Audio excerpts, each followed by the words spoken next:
Hey everyone, in this video I'm going to show you on how you can change the Valorant mobile language in English. So actually there is no version available in English or any other languages. So not even in the settings, there is no option to change the language. So if you see the videos in English, those versions were only for pre-release testers. And that access has already been closed, but fortunately there is a fix. So an application called Translate on Screen. So you just have to search that on your app store and just download the application and allow notifications and other permissions. So you just have to select the language Chinese to English, and you also have to enable the display over other applications options for this application. Then just click the button and a floating button will appear, this one, and now open and launch the Valorant Mobile.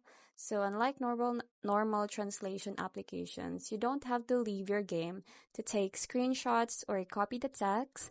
And for this one, you just have to click on the floating button and it will translate the Chinese text to English. So that's pretty much it. I hope you find this video helpful. Thank you for watching and I'll see you in my next one. Bye!